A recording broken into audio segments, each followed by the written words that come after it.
Hello dear students, maths के इस online class में आपका स्वागत है। मैं हर्षद पटेल, अश्वमेघ परिवार, किला पार्टी, वलसाड। दोस्तों, प्रीवियस वीडियो में हमने देखा कि interval as a set, basically two types के इंटरवल्स है, close interval and open interval, और दोनों के कॉम्बिनेशन से दो और इंटरवल मिल सकते हैं, close open and open close. किसी भी इंटरवल की बात करें तो उस बात में इंटरवल की लेंथ इंपॉर्टेंट है। लेंथ कैसे पता चलेगी? यदि इंटरवल है a, b, close interval a b, तो लेंथ क्या होगी? b minus a. यदि क्लोज के बदले ओपन इंटरवल है तब भी लेंथ यही रहेगी। क्लोज ओपन है तब भी लेंथ यही रहेगी। ओपन क्लोज इंटरवल है तब भी लेंथ रहेगी b माइनस ए। ये हमें जानना है। अब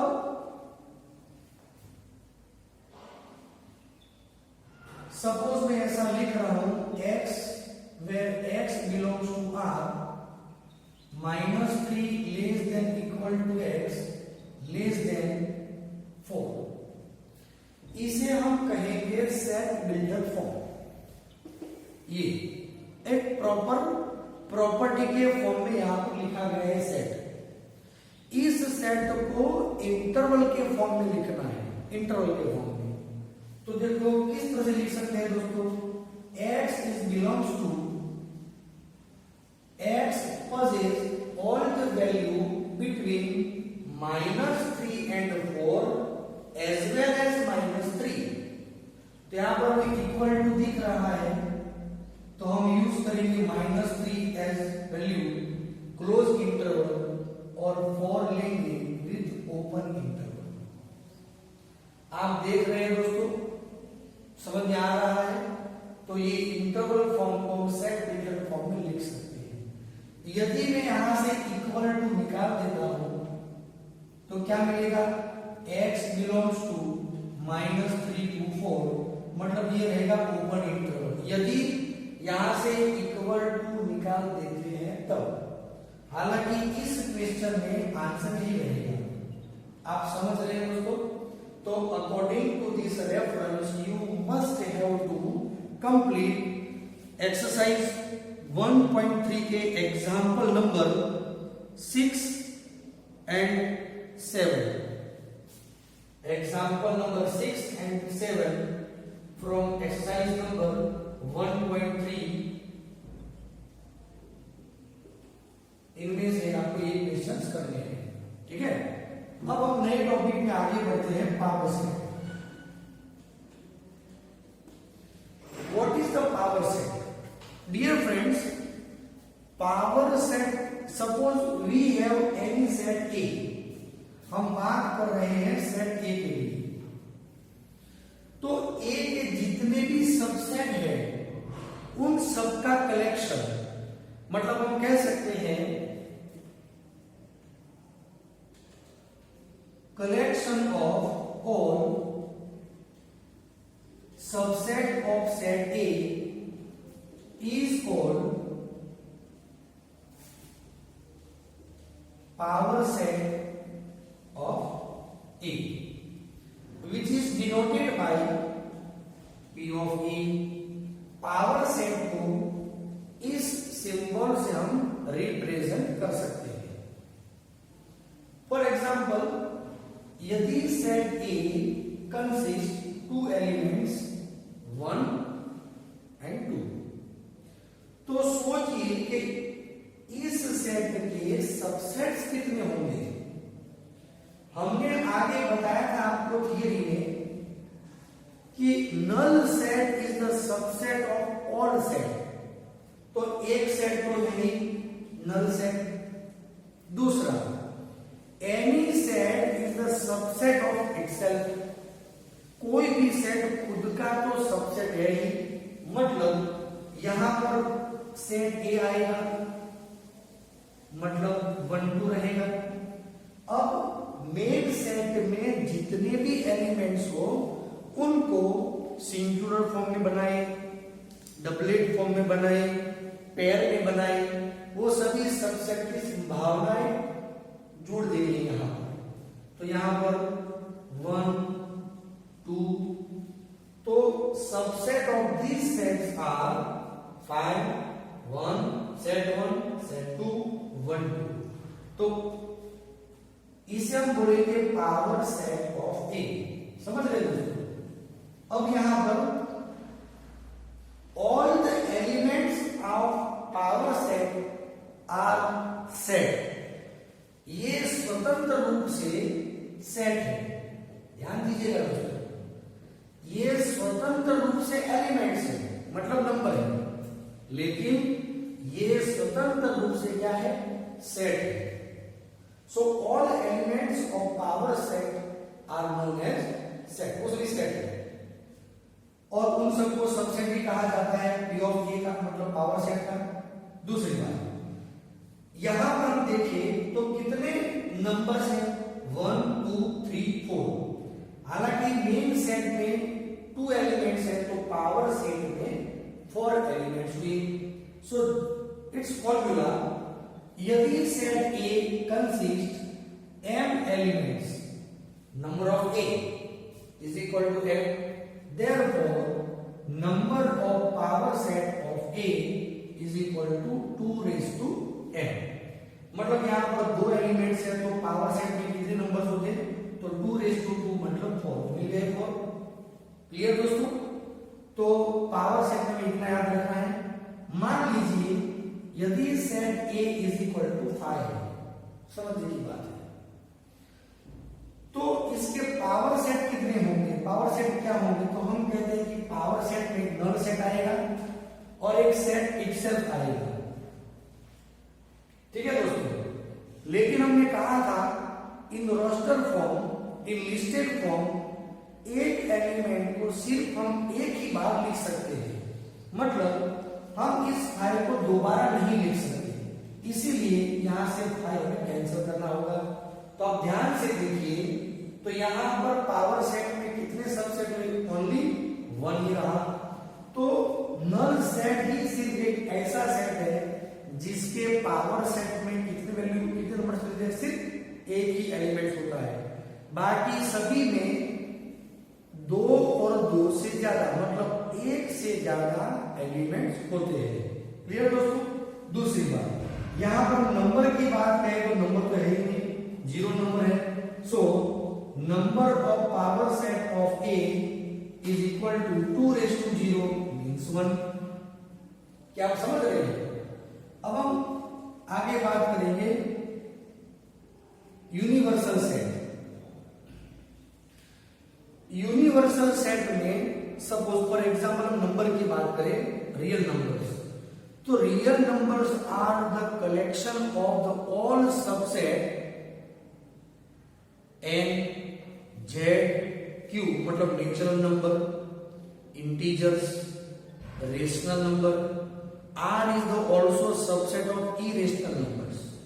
सभी नंबर्स यहां पर इंक्लूड होते हैं।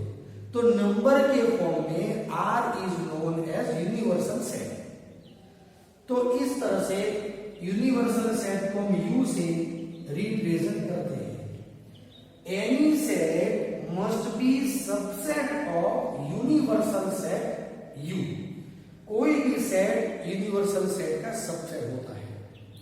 और मान लीजिए यदि हमारे पास में नंबर है, कोई सेट A है, it consist number 1 2, set B consist element 2 3 4 and C consist elements 5 and 6।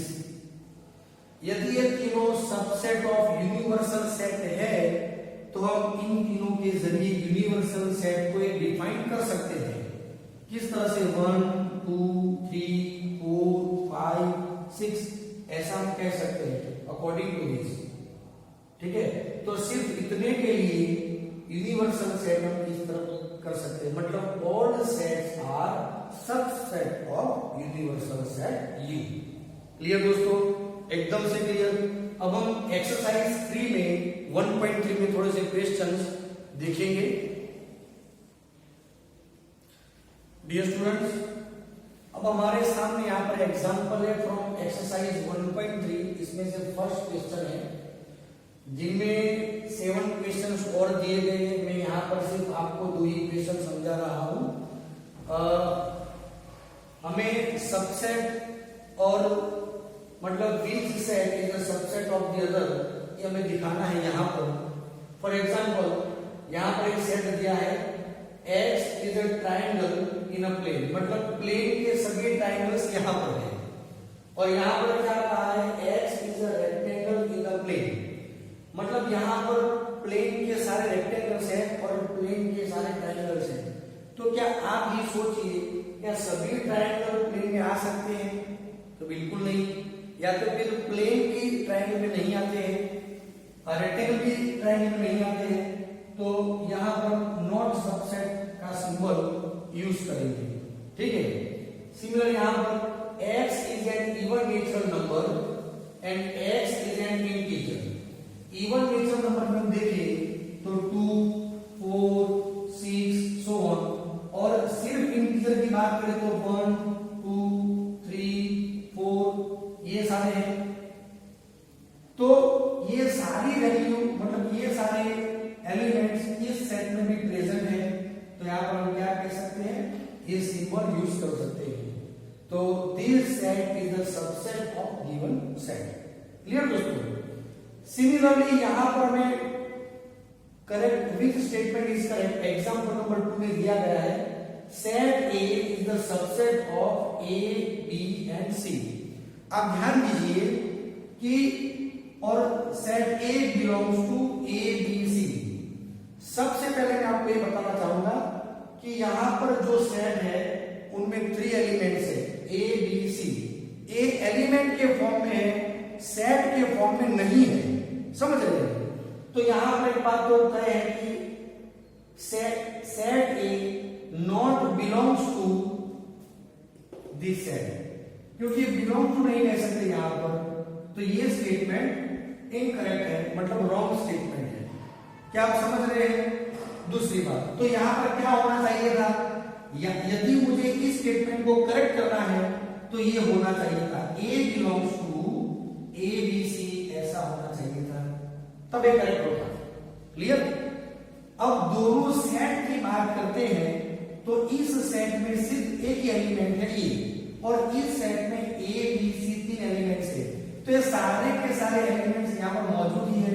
तो इसका ये मतलब हुआ कि ये जो स्टेटमेंट है विच इज करेक्ट स्टेटमेंट, तो ये करेक्ट स्टेटमेंट है, ये इनकरेक्ट है, लेकिन इसका करेक्ट ये हो सकता है। ठीक है, रिमेनिंग क्वेश्चन जो है वो आपको खुद सॉल्व करने प्रैक्टिस करने हैं। क्लियर? एग्जांपल नंबर 3 में बात करते हैं, if we have set A is equal to set of 1, 2, 3, 4 and 5 elements, तो according to this statement which are true statements, correct है और इनकरेक्ट भी कंसीडर करनी है। तो यहां पर देखिए 3, 4 सेट के फॉर्म में है, 3, 4 पूरा एक सेट एलिमेंट के फॉर्म में है, एलिमेंट के फॉर्म में है। तो 3, 4 जो सेट है वो एलिमेंट के फॉर्म में है, एलिमेंट के फॉर्म में है तो कभी भी सबसेट नहीं आएगा, याद रखिएगा। हालांकि यहां पर सेट दिया है, लेकिन ये सेट एक एलिमेंट के फॉर्म में है, एलिमेंट की बात करते हैं तो बिलोंग्स टू रहेगा, तो ये स्टेटमेंट ट्रू है और ये इनकरेक्ट है, फॉल्स है। लेकिन यदि मैं इस स्टेटमेंट में एक और ब्रैकेट बना देता हूं तभी ये करेक्ट होगा। क्लियर?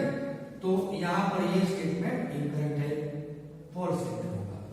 दूसरी बात, 1 एक एलिमेंट एक मेंबर है, तो एक नंबर का जो मेंबर है वो सेट A के अंदर में दिखाई दे रहा है, जैसा यस, तो ये ट्रू स्टेटमेंट है। लेकिन एक एलिमेंट है, तो एलिमेंट और सेट के बीच इसका जो रिलेशन है वो सबसेट नहीं आता है, तो ये स्टेटमेंट रॉन्ग हुआ। We know very well none set is the subset of any set, so it is the true statement। लेकिन फाई जो एक सेट है और ये भी एक सेट है, तो इन दोनों के बीच में बिलोंग्स टू का सिंबल नहीं आएगा, इसीलिए ये भी एक रॉन्ग स्टेटमेंट है। अब आप में से कई क्यूरियस हैं, कई बच्चों के दिमाग में क्वेश्चन आया होगा कि सर आपने कहा कि ये दोनों के सेट के बीच में ये सिंबल नहीं आता है और ये दोनों जो सेट है फिर भी यहाँ पर रॉन्ग है। हाँ, तो ये आपको समझना है कि यहाँ पर ये जो सेट है एलिमेंट के फॉर्म में है, समझ जाइएगा, इसीलिए यहाँ पर एक सबसेट नहीं आना चाहिए, बिलोंग्स टू आना चाहिए। ये एक इंडिपेंडेंट सेट है, बराबर। तो ये सेट और ये सेट है, तो दोनों के बीच में सिर्फ सबसेट का सिंबल आ सकता है, ये नहीं आ सकता है, इसलिए ये रॉन्ग स्टेटमेंट। दूसरी बात, यहां पर नल सेट ऐसा कोई कंपोनेंट है ही नहीं, तो हम इसे रॉन्ग स्टेटमेंट भी कहेंगे। सब सेट के अंदर में नल सेट एक मेंबर हुआ यहाँ, तो ये सेट ए के अंदर में आप कहीं पर भी देखिए तो दिखाई नहीं दे रहा है, तो सेट में null set is not the subset of A, that's for ये स्टेटमेंट भी इनकरेक्ट होगा। क्लियर दोस्तों? एक और मैं क्वेश्चन आपको बताना चाहूंगा। मान लीजिए आपको रेफरेंस में क्वेश्चन पूछा गया है, find out the power set of set A. तो according to the definition power set में क्या लेना है? It's a collection of all the subset of given set. तो सबसे पहले नल सेट आएगा, फिर इन सबको सिंगुलर फॉर्म में लिखेंगे, तो सेट 1, सेट 2, सेट 4 दोनों पेयर में लिखेंगे, तो 1 2, 1 4, 2 4 एंड सेट ए इटसेल्फ। समझ रहे हैं दोस्तों? तो 1 2 3 4 5 6 7 एंड 8, और वैसे भी 3 एलिमेंट्स हैं, तो 2 raised to 3 is equal to 8, so it consists 8 elements। Clear दोस्तों? सो ये सारे पॉइंट पढ़ने के बाद आप एक्सरसाइज 1.3 को सॉल्व करेंगे। यदि आपको कुछ समझ में नहीं आता है तो इस वीडियो को दोबारा देखें और प्रैक्टिस करें। क्लियर दोस्तों? Thank you.